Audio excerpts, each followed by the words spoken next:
Hey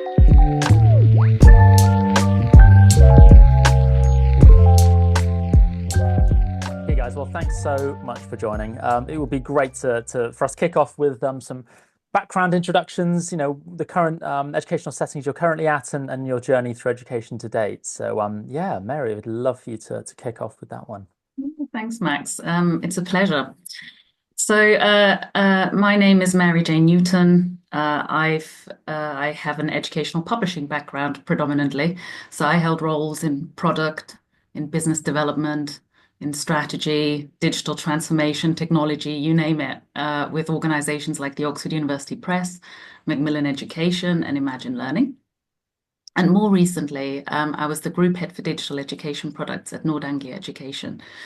But I'm also a governor at a local primary school. I'm a trustee at a performing arts school in college here in the UK. And I currently work with the Institute of Acoustics on their education offering and their digital offer. If you're currently working in a school environment, I think you want to look at the stuff that we do in STEM. And we've just launched a new young persons competition as well for kids. Look, I'm here because I started a long time ago as a special needs teacher, actually. I'm passionate about education and the power it has to change lives. And then also passionate about technology and the power it has to change education. Fantastic. Thanks, Mary. Dan, it'd be great for you to get next. Yeah. So hi everyone. I'm Dan Groves. I'm the school leader for educational technology at the British School of Málaga. And the British School of Málaga is part of International Schools Partnership. And the British School of Málaga has been selected as one of the 11 lab schools as part of the group. So what that means is we're kind of centers for innovation and research. We are trialing, piloting, and implementing different tools and platforms and evaluating how they work on the ground in various contexts, different countries around the world, across different continents, and across different curricula too. So I think really we see ourselves as a work in progress. This is an era of exploration. We're looking to sort of lead the way for our schools within the group to see how we can use technology in more purposeful and meaningful ways. Brilliant, Dan. Dan, can I just jump in there? Yeah, One of the things I did for Nord Anglia was I ran their digital lab. I've learned a great deal setting that up and seeing how, when you're part of a bigger school group, how you do innovation best. And I'm sure we'll get onto that, but very keen to connect with you on that particular piece. Yeah, and I'm very interested to hear more about that work that you did in Nord Anglia as well. Tim, you can go next. Sure, yeah, I'm Tim. I am currently the head of digital learning K-12 at UWC SEA in Singapore. That kind of has two sides at the moment. One of them is our systems and our making sure that the college provides the digital platforms and tools to make our education offering as effective and powerful as it can be. But then also the other side is to ensure that we're preparing students to be as effective as they can be in a world where there's an increasing amount of digital tools and requirements in the workplace. So it's kind of future looking and present looking at the same time. It's a nice balance. Amazing. Thanks, Tim. So we've got a wealth of expertise and knowledge on this call, all about tech implementation and technology integration in school settings to improve learning. So yeah, can't wait to dive into the first question.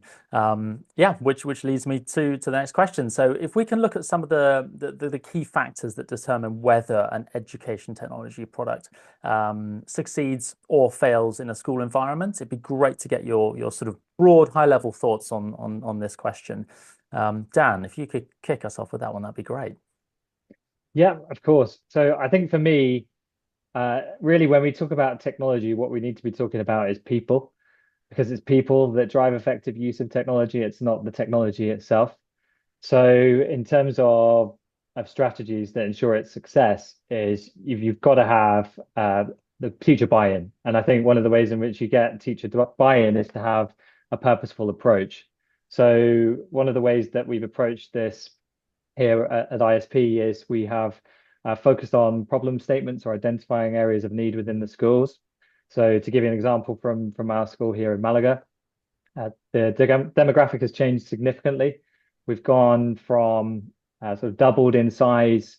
We've gone from 90% of our students being Spanish to around 45%, and now it's 46 nationalities, I think, across the school. So the big needs area was supporting English language acquisition in the classroom and evaluating whether we felt as a community, teachers, parents, that we had the tools that help to facilitate learning in the classroom, but also with parents facilitating communication and helping them be involved in the learning process as well. So there you have your goal. We conducted a number of surveys. We used the problem statements with staff and helped them to see, right, there is a need. We haven't got very much to support students. So once you've got that, you can hook people in. So you said, right, we're looking at EdTech. We're going to trial these tools. We're going to pilot these and see how they work, because it's going to have an impact on learning. It's going to help you in your classroom. It's going to help you to personalize and adapt your learning for different students. So you've got the purpose. You've then got the people on board, and it's the people that are going to help that to roll out. So one of the other ways that we've approached that is by having an EdTech lead or somebody responsible for that in school, because I think what often happens is you have enthusiastic part-timers, people who have maybe found a platform and they found something that works really well in their class, or they're a head of department in a previous school and they found that worked really well in their context. They want to try it here. So it was about appointing leaders and having somebody who's driving that purpose, but driving the training and forming relationships with the teachers, supporting them, going into classrooms, assessing how it's being used, seeing whether it's having an impact, communicating with parents. So yeah, I think it comes down really to strategies. Is people at the center of it, really. Yeah. Shall I come in there? Because Dan, everything you said and more, right? So the solution, in my experience, has to be owned by the people who use it. I think many people have made that mistake where they're in a central function and they nominate a school to trial a certain solution, and it just doesn't work. I've recently spoken with somebody who said, oh, we've bought all these VR headsets, but they're not used by the school. They're gathering dust and the teachers don't have time. And I said, how has this come about? And we're like, yeah, well, we nominated the school. It's like, yes, that is the issue. You've sort of forced this upon people, right? I think the dynamic has to be that there is a problem statement, and in my world, I would call it a KPI. So what is it that you want to focus on? But then you put a call out to your stakeholders and you say, you know best. You probably already have an idea of what the solution might be. You may have heard of something that you want to try, or you may have, tried something in the past, but you haven't got the funds to sort of, trial this at scale. All these sorts of, because your stakeholders will have a pretty firm idea of what their problem statements are, and oftentimes also will have an idea of what the solution is. So it's just about surfacing that and facilitating that and helping that come to the fore. But definitely, it's got to be owned by the people who use it. And in innovation, there is this term called not invented here. And I think that sort of rejection of the foreign being pushed onto you, I think you've got to avoid that. And I love what you said about nominating somebody to take care of the baby, to form the relationships. And I would go so far as to say, where you can, to facilitate those partnerships, communicate and share your learning of that tool with your community so that we can all benefit from it, and form a community of practice where you can. And I'll tell you a lovely story about a school within North Anglia. And this school tried a little robot, and the robot needed a certain amount of code. And another school, and this was a robot for SEND children. So there was another school in our ecosystem, actually in Thailand, who also has a big SEND focus, but also is really big in STEM. And this interest, this relationship formed between those two organizations, and it blossomed. Then somebody traveled out and they watched the robot in action. Then there was an opportunity for the students to write the code for the robot to use, for the SEND students in this other school. And you can sense there's a little momentum that's gathering and partnerships that are forming, and it's all organic. it's not sort of mandated, I think that is the way it's got to be. Yeah, that's awesome. Yeah. Just out of interest, how might you foster, well, organically, that kind of relationship? Do you present it and see who catches onto it and then let those Yeah. naturally develop, or That's it. So Nord Anglia have a fantastic platform where they train all of their teachers and their support staff, and it's a vehicle for communication. You know, shout about what you've done, tell other people, say what's gone wrong, what's not gone so wrong, what you would recommend, what you wouldn't recommend. And naturally, if you are interested in that particular area, KPI problem statement, you might want to read about that. And then, I think the key is in communicating it. If you trial something and you're silent about it, nobody will ever know, right? So I think it is that communication piece that's super important. yeah, fantastic. I'm just gonna play devil's advocate here a little bit.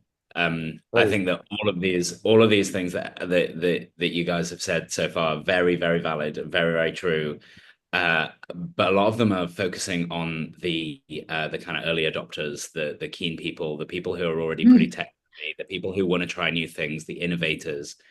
And I think that the other two lenses that you need are the kind of sustainability idea. Like if you want to meaningfully enact change across the whole student experience, you need everybody, or at least the vast majority of people, to be doing similar stuff and to be using particular things, and to, once you've defined your problem and you've established that this is an effective solution, then it's really easy to get some enthusiastic people like we probably are in this space. But then the people who have, they've been teaching for 30 years in a particular way, why would I don't think that was a problem in the first place. It's that kind of thing. And the idea of working with the sort of late adopters, the late majority, those kind of people to overcome resistance and to overcome their initial doubts, and show them that it's actually easier if you do it rather than you don't do it, like making it as easy as possible to adopt whatever the new thing is,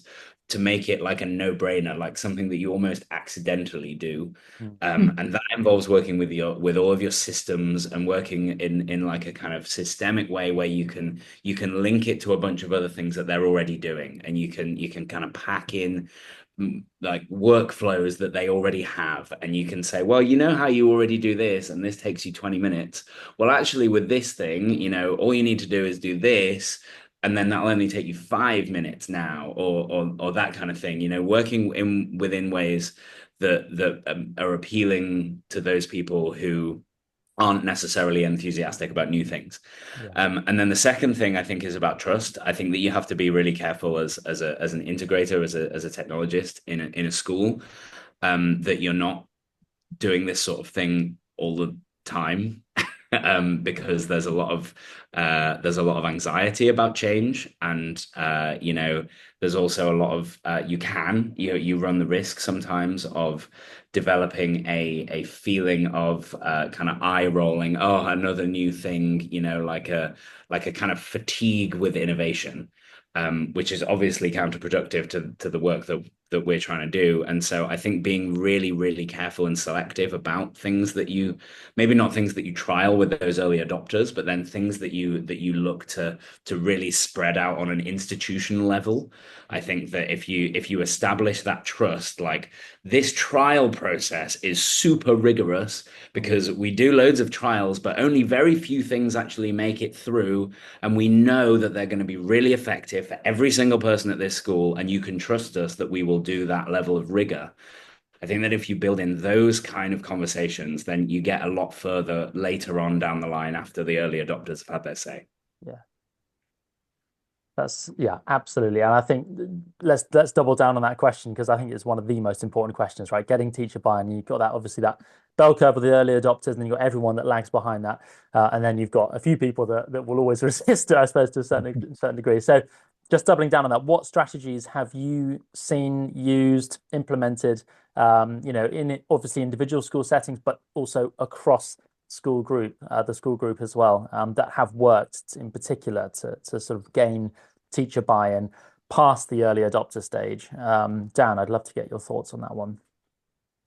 So I think that's where we are now. Actually, we're at that sort of juncture of sustainability and making sure that everything that's being piloted and the findings that and the platforms that we're identifying that we think are going to have an impact. What are we going to roll out? How are we going to adopt that across our school or across other schools? And kind of touching on what Tim was saying there, you're going to have that resistance. So one of the ways that I think you can overcome this is putting pedagogy first. So getting and kind of dispelling some of the myths like around sort of screen time. So at the moment we're quite kind of fixed, particularly in the region on we'd started this conversation about some of the measures that are happening at a government level around the time that students spend on these devices. And so I think we need to approach it with what resonates with teachers, and that is that we're all here for the same thing. We're all here to make sure that our students are learning. So how can I think you need the evidence to show them that this is actually having an impact. So part of the early pilots and the discovery phase is that you're gathering that evidence. And if you can show, for example, this tool is being used and it's having, for example, one of the ones we've been trying recently with Flash Academy and the AI assisted marking tools is that it can reduce their marking load by around about 40 to 50%, which then enables them to be able to focus their energy and time on developing those personalized learning tasks, pathways for students afterwards. And I think working on changing a mindset about having that it's a tool that can be used in different ways to supplement what your beliefs are already about the way you teach and about the way that students learn.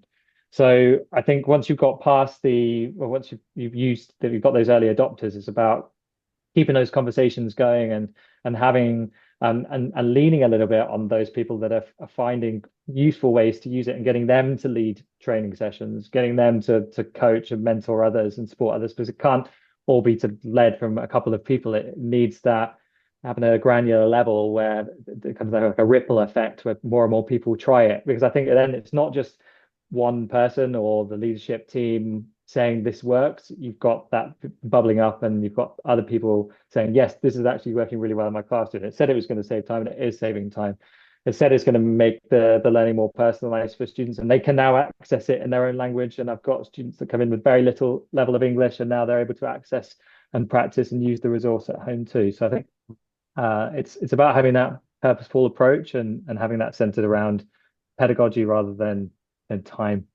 And just in terms of, so looking at as a school group, would you identify key ambassadors in different schools within the group to then build the word, do workshops, see who volunteers to sort of move forward for that to sort of gain to push those strategies forward in different schools, maybe that you're not physically at.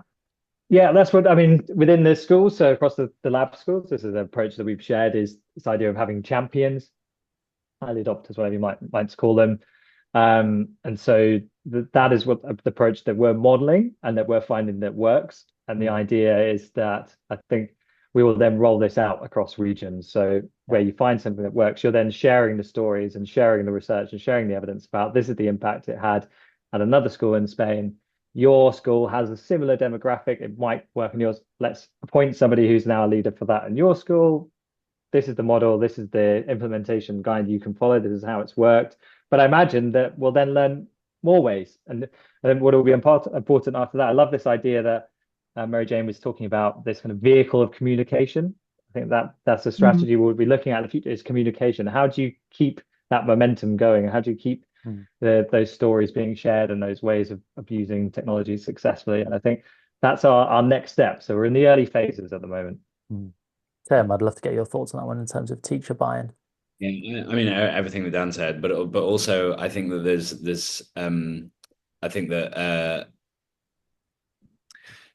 a real there's something to be said for co-creation. So I think that if you're at the pre-trial stage, or you're at the trial stage, or you're at the pre-rollout stage, or whatever area of this that you're at on the curve, I think that the more people that you can get involved in the conversation about how it might look, or how it might be rolled out, or how it might look in all these different departments, or how it might look for infant students versus grade 12 students, or the more people that you can get, the more voices that you can get, the more people that feel involved in the process, the more progress you'll make later on, because you'll already have those kind of ambassadors, or whatever we're calling them, who feel really invested, because they are invested. They've been a part of it, and they've had their say, and they feel involved. So I think from my perspective, the earlier you can get people involved, the more powerful it will become, because they will act as sort of vehicles for your communication later on down the line. Yeah, totally. Mary, I'd love to get your Yeah, thoughts. and Tim, that and to get back to your point about, how do you convince people who, may not be the early adopters, that is how, right? Because we're not telling them, but it's basically people coming together and sharing their experiences. I think that is key. There's definitely a sweet spot though. Again, to come back to what you just said, getting too many people involved too early, there's definitely I can see your smile, because there's definitely a sweet spot to be hit there. And Dan, I love what you said about pedagogy first. I think that is my experience 100%. I'm not a teacher. When I started in special needs, I was something called a clinician, but I haven't got a degree. And so I'm always very mindful of that, is that, I'm not a practitioner. I'm not in the classroom day in, day out. And so I think it's super important that people who aren't telling the people who are, so to speak.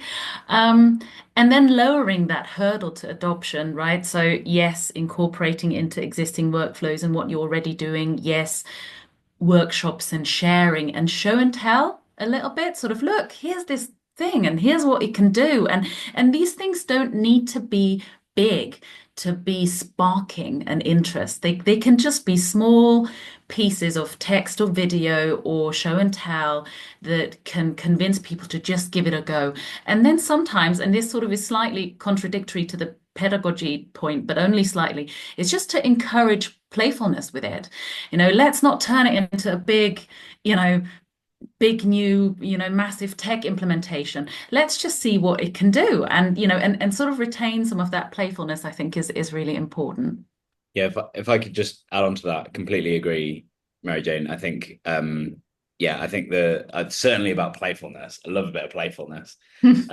And I think that just more, I would broaden out your idea of like de-emphasizing the difference. It's just a little thing here and it's just a little thing there. But I think there's a lot to be said for de-emphasizing the difference of any change or adoption that might occur. Emphasizing, look how similar this is to the way that you do things. And yet, look at all these fabulous opportunities that it also offers. It's like, it doesn't need to be like a big grand announcement about all these things. It can be, as you said, Mary Jane, it can be like, here's a little video, here's a little thing that it could do for you, here's a little nugget. And then look how similar it looks to the way that you already do things, except with these cool improvements that are really going to help you save your time. It, like any kind of change, we're just changing our learning management system for 6,200 students across our two campuses from K to 12, and it's enormous, right? That's a big project. But the key is that, well, you're still going to have a news feed, you're still going to be able to set homework, you've still got a grade book, you've still, there's all of these things that kind of work the same. It's a bit quicker than our old one. So, you just do the same stuff, but it's better for you. And it's, de-emphasizing that difference is really powerful when you're communicating with broad ranges of people, I think. And just in terms of, identifying, obviously there are thousands of tools out there.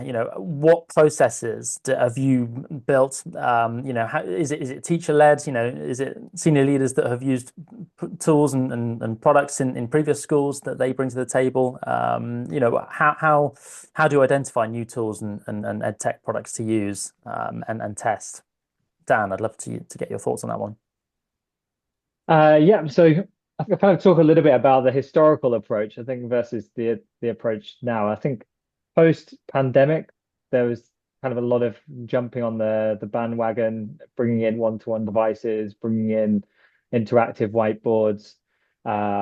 It was also quite a magical time in that you had people utilizing platforms and technology for education in ways that they might never have done so before. And I think one of the reasons why people started using that is because they had had the time, and B, they had the motivation. But going back to the time piece, I think that's the important one.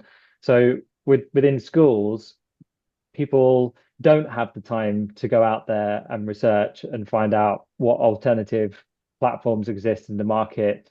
They're faced with a lot of advertising, mass email campaigns, and sometimes it's those that kind of filter through. Sometimes it's more granular and it filters through because you follow somebody else on social media, or another teacher that shared that platform with you. So I think one of the reasons I'm excited about being in this role and for working for ISP as I do now is that a lot of that groundwork, a lot of that legwork is happening internationally, centrally. So there are a group of EdTech experts that are out there talking to, consulting with the companies. Everything's focused on our pedagogy, so our learning pillars, and they've been out there researching and looking for platforms, tools that can be used to facilitate those areas of learning. And as lab school leads are also here on the ground, finding and hearing about these nuggets, little platforms, things that are working, and sharing those through the international platform and network that we have of lab schools.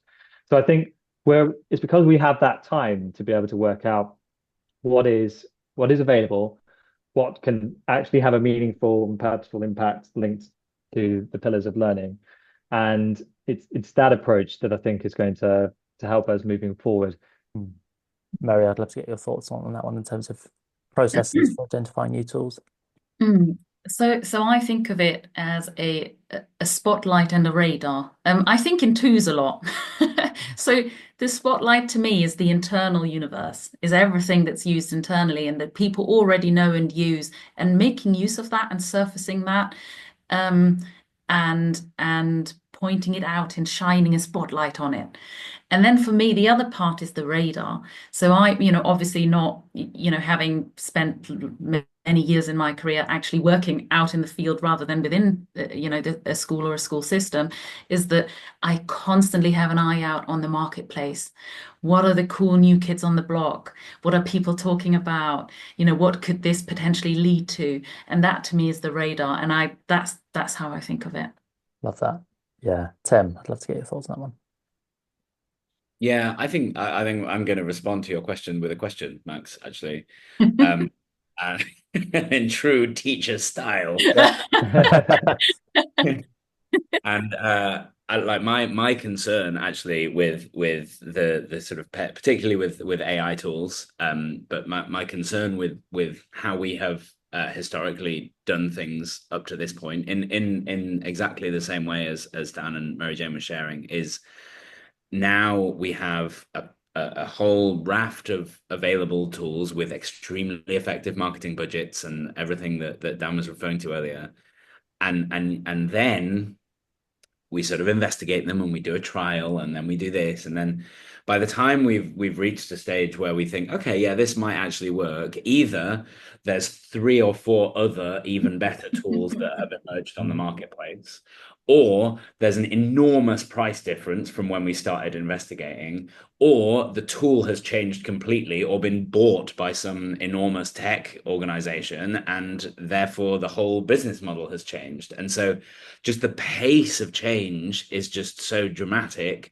And I'm interested in how Dan and Mary Jane would kind of respond to that, and if you have noticed the same changes that I have. Yeah, a lot of what you were saying resonated with me there, Tim. I think Mary Jane, you were talking about this idea of a radar and sort of spotting what sorts of new things are coming up, and we're in a new space, aren't we? There are things popping up every day, but one of the factors I have noticed is that it's almost like a democratization of technology as well. So you're seeing teachers on the ground, sort of small startups, finding useful ways to use it, that they might have even been building GPTs or bots themselves to assist with learning within their specific context, classroom, whatever it might be. I don't know if I've got an answer for the question, but I wonder if maybe now actually that radar becomes even more important, is finding out what uses people are finding on the ground, and maybe there's a chance or an opportunity for education, for schools to look at curating or creating tools that work within their unique environments, rather than looking at what's outside and trying to fit that into your schools? Let me respond to that a little bit. There's a fantastic theory called the ambidextrous organization, which is a theory on innovation, essentially, that sort of says, organizations like the Roman god Janus have to simultaneously look backwards and inwards on exploiting the opportunities they already have, but then also forward looking and exploring the new things. And look again, the twos, right? Forward and backward. And I think, Tim, you said something very similar at the beginning of this phone call about, both, looking inside, but also looking forward. And what you have here is two fundamentally different universes. You've got a universe that is, the innovation piece that is just constantly working away and is quite rapid. It's trial and error. It's a completely different way of thinking.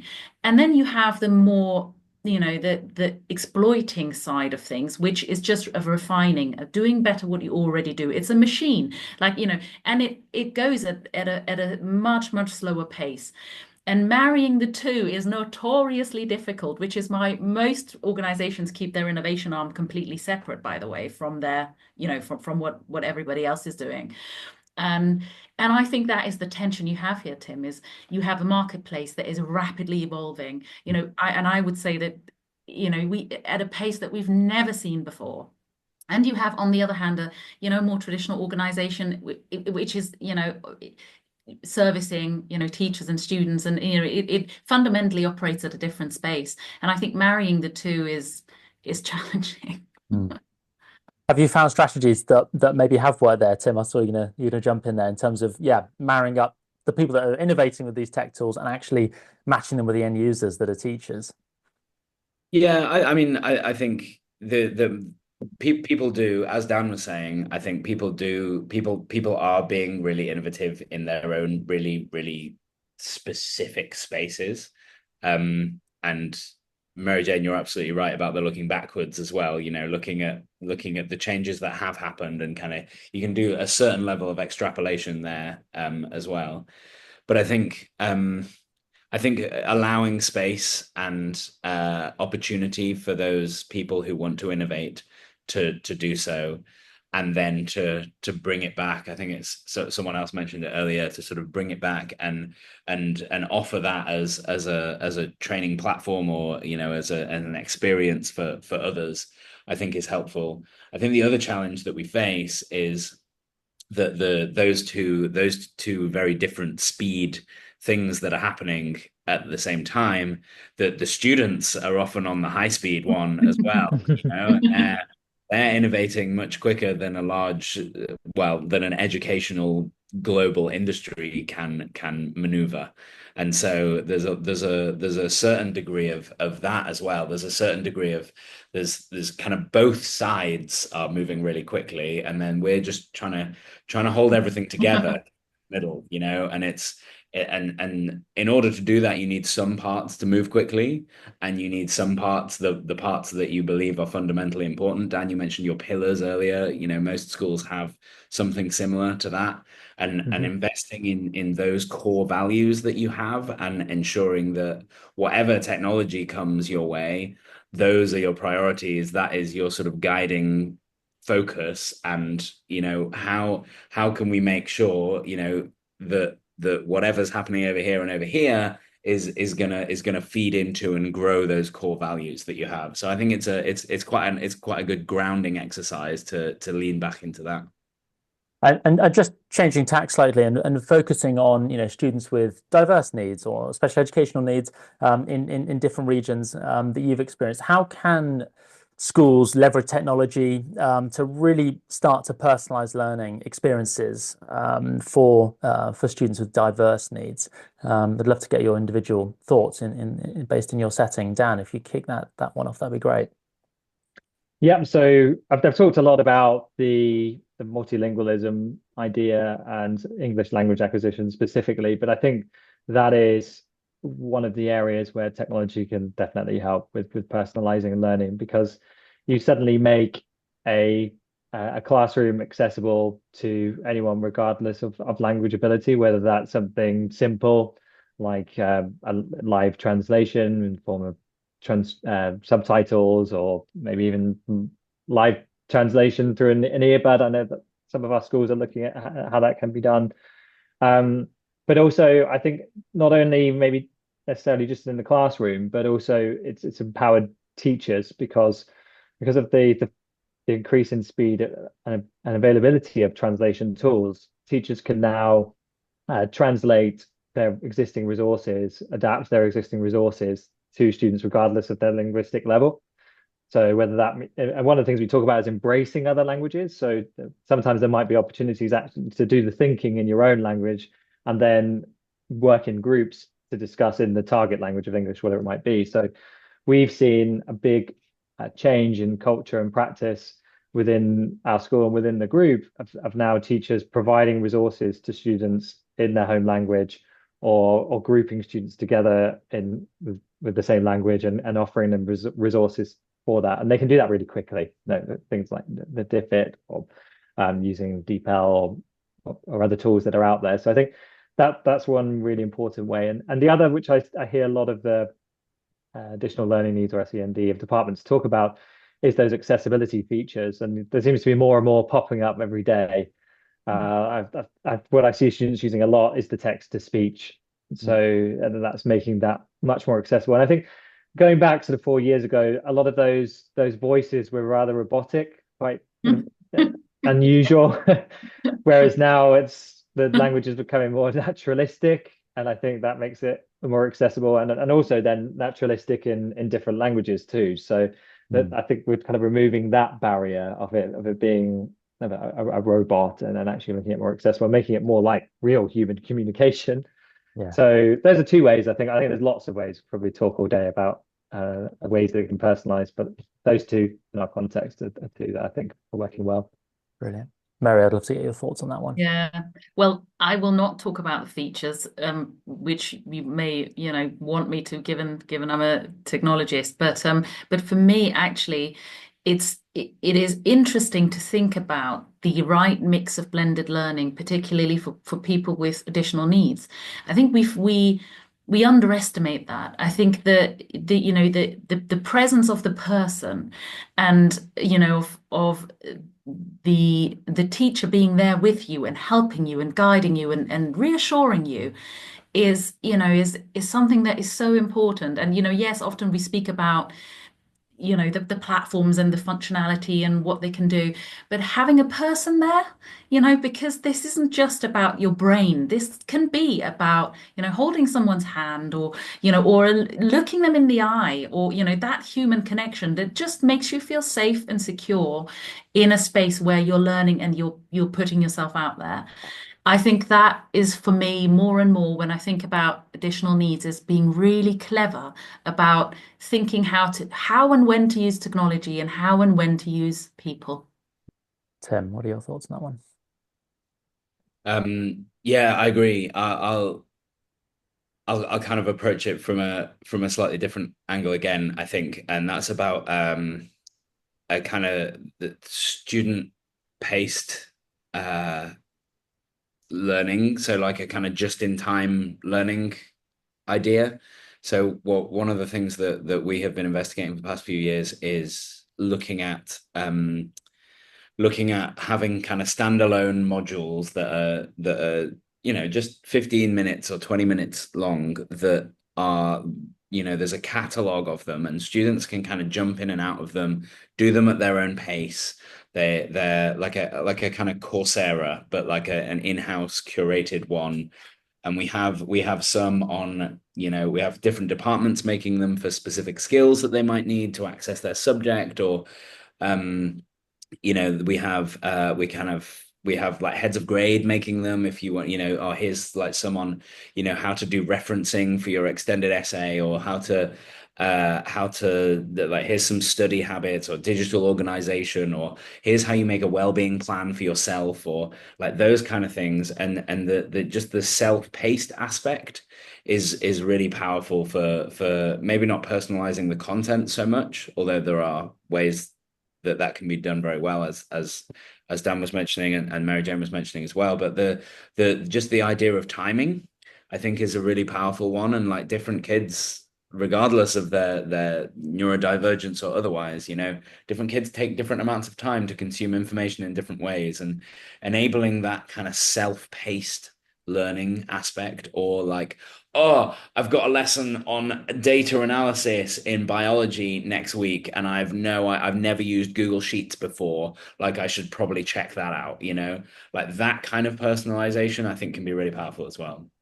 And I love that, Tim, as well, is that kind of opens up those opportunities for what Mary Jane is talking about as well, is that human interaction. If you've got students following personalized learning pathways or choosing their own learning pathways, that frees up the teacher then. So a lot of the work is going into building those resources.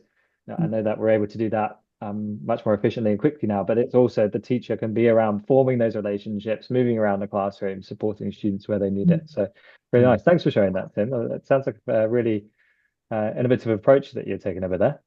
Yeah, it's quite exciting. It's we haven't nailed it yet, if I'm being honest. But Who has? Yeah. Do you know what I like about that is I like that it transcends subjects. I think often we're too rigorous about, thinking in man-made, man-made subjects when actually the real world just doesn't work this way. And I'm particularly passionate about thinking how that sort of skills how any skills framework can work within a primary school setting with very, very young kids, because it really starts there and we don't think about that space too much, I feel. Yeah, I agree. I think it kind of ties into what you were saying earlier, Mary Jane, about you were saying about a system that Nord Anglia have for professional learning, and everyone collaborate in the same space, regardless of where they are in the world. It's like an opportunity for students to experience some of that kind of learning as well. And that leads me, perfectly on the last question, actually, in terms of professional development and learning within your school context. How have you found technology, the usefulness of technology being used as a tool to expand opportunities for PD, for teachers, for staff in meaningful ways? Mary, I'd love to get your thoughts on that one. So I think the days of the bland online learning course are truly over. I think in order for CPD to really work, I think you've got to connect the individual and the organization and understand both deeply, understand the learning needs of your people and where they're at, and then give them tailored learning materials that work for them and for your organization.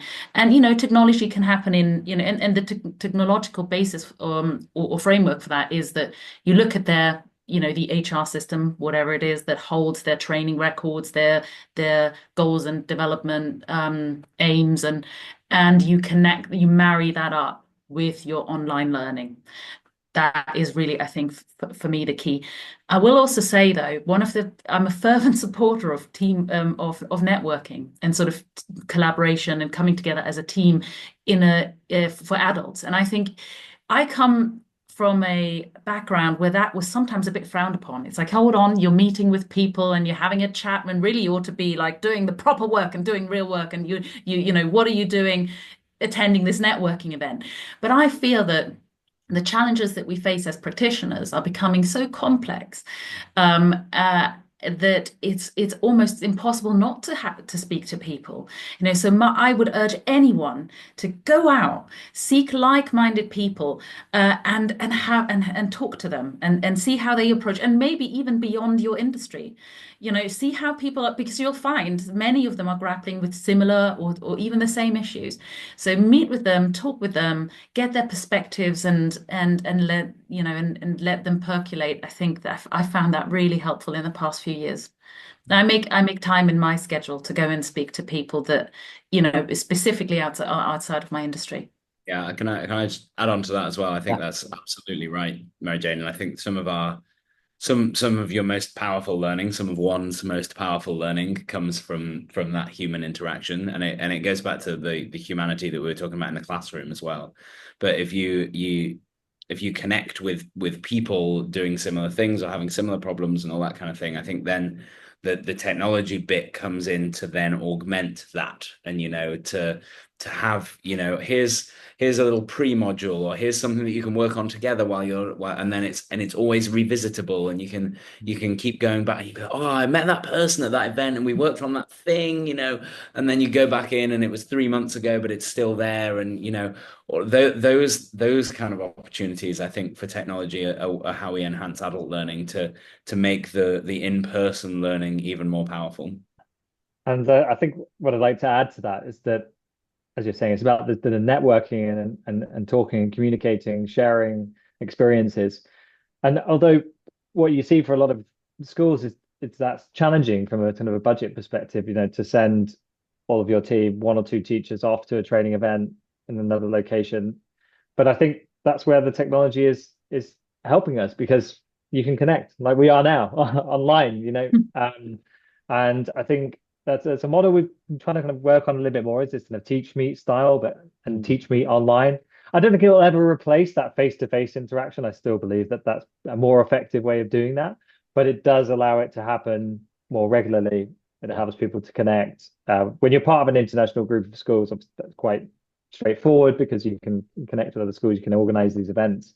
But I do think having those online interactions, discussions, having teachers share through the teach meet style things that they've been using, or wanting to host a discussion about a topic perhaps as contentious as AI, then yeah, I think that's some really good points there about connecting people. And Max, that's where you come in, right? So there is definitely a space here for people who, like yourself, who are able to make those connections and bring people together and convince them to spend their time. So thank you, Max. Oh, my pleasure. I mean, I think some of the best networking events that I've personally been to, one in India actually last year, was absolutely fantastic, because it was so incredibly intentional. They brought the right people together. It was structured in a way that was fluid and made it sort of open for anyone to sort of jump into different workshops and all that sort of thing. So yeah, Dan, what you said about that blended impact of having the in-person events will never ever be replaced, and I think there's a real opportunity to make those even more engaging and more exciting and dynamic learning environments for professionals, and then interspersing it with these kind of sessions where we can bring people easily at the drop of a hat, relatively speaking, across regions, continents, and across school groups, and sort of hopefully broaden perspectives and sort of gain new ideas and insights. So yeah, no, this has been a brilliant session. I hope you guys have found it useful and useful for your own practices too.